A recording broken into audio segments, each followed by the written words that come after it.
does Amazon know about you? The question of whether giving up a hefty amount of data is worth it in exchange for convenience is a complicated one with Amazon.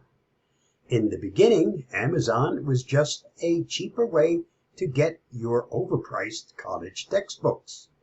Prime referred primarily to beef. Same-day shipping was a pipe dream. No one knew Jeff Bezos' name. Today, of course, it feels like Amazon has a finger in everything, including, most recently, space. The direct-to-consumer model that the company tested with books has expanded to include, well, basically anything you can think of. And as people have tried to limit their exposure to other people during the COVID-19 pandemic, Amazon has only gotten richer and more powerful, as has their leader Jeff Bezos and the entire empire. To be fair, this was a vital service for many, if not for most of us. The rocket Bezos just rode into space, it was built on data. Your data, my data, our mom's data, the neighbor's data, everyone's data. Amazon has become one of the most powerful companies in the world by sucking up and utilizing data any and every way they can. Here's just a partial list of Amazon's products and services as of the summer of 2021. And as you can see, it's enormous. And that's not even including the many sub-companies and services that exist under each one of them. Depending on which of these Amazon services you use, it's possible that Amazon knows a lot about you. Since diving into every single one of these products and services would take longer than any of us has time for, we're going to look specifically at what Amazon knows about Emma McGowan, based on the products that she uses. What does Amazon know about Emma McGowan, a senior writer for Avast? First, let's do a quick catalog of which Amazon products she signed up for. She uses Amazon Marketplace, Amazon Prime, Kindle, and Whole Foods. Marketplace, also known as Amazon.com, is probably the Amazon service that knows the most about her. She's guilty of thinking of a random item she needs, whether it's toilet paper, potting soil, sewing stuff, or makeup, and clicking into the Amazon app. In fact, she would go so far as to say that her Amazon order history is more revealing about her than her Facebook history, if only because she probably does more on Amazon than she does on Facebook. Amazon knows that she sews and does embroidery, because even though she lives right near one of the biggest fabric districts in the world, there are random tools and supplies that are hard to find, so she orders them online. They know she has a cat because she ordered greenies and a grooming brush and litter from them. And they know she has a serious coffee habit, just like me, because she has 4 bags of Lavazza on Subscribe and Save. Amazon TV comes with Prime, which both her partner and she subscribe to. That means the company knows what kind of TV they like to watch, when they watch it, and what doesn't interest them. Kindle for sure knows her. She reads a lot. They like to serve up cheesy domestic thrillers, which have been her brain candy reads lately. Who doesn't love a predictable yet slightly scary plot line during a global pandemic?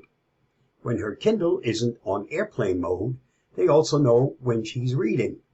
When she shops at Whole Foods, she always scans her little QR code on her phone so that she gets the Prime discounts.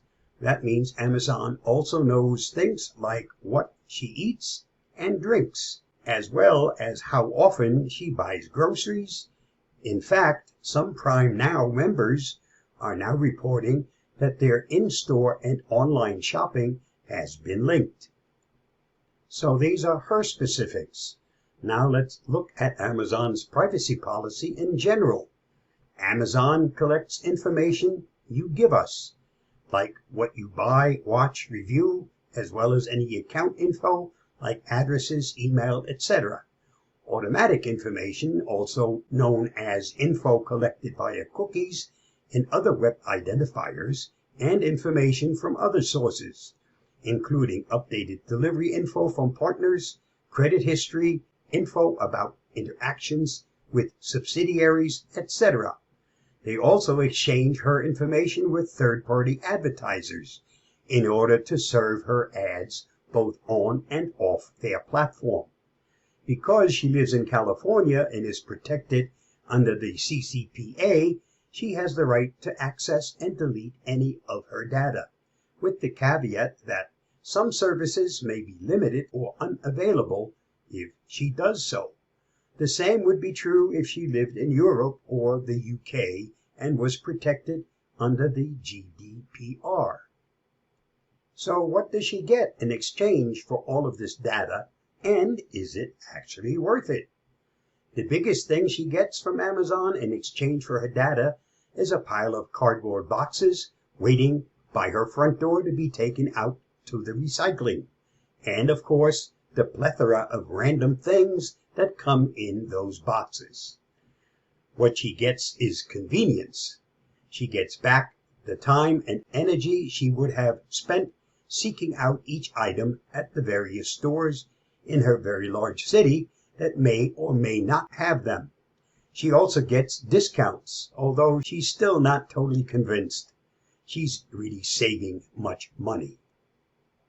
The question of whether to give up all this data is worth it is a complicated one with Amazon. Clearly, she likes the convenience and price the company offers. Otherwise, she would have quit a long time ago. But does she feel comfortable with how much the mega conglomerate knows about her? Not in the slightest. And do Amazon's labor practices and Jeff Bezos' resemblance to an evil villain in Marvel comic concern her? Completely. So she wrote this: I'd like to quit Amazon completely. I don't like their labor practices, potential carbon impact, and I always prefer to support a range of small local businesses over one big conglomerate. I'm going to make it a goal, but with a caveat. It's not going to happen until the pandemic is truly over. It, like many of my aspirations, will have to stay on hold for the time being. Amazon and other tech giants know a great deal about us. The collection of our data, learning our habits, and predicting them has become big business. Whenever possible, it's up to us to limit sharing these items with big tech. It's easy to say don't share your personal information, but it isn't always possible or practical. We need to weigh each circumstance and make an informed but practical decision. Thank you, Emma, for your candor in this article.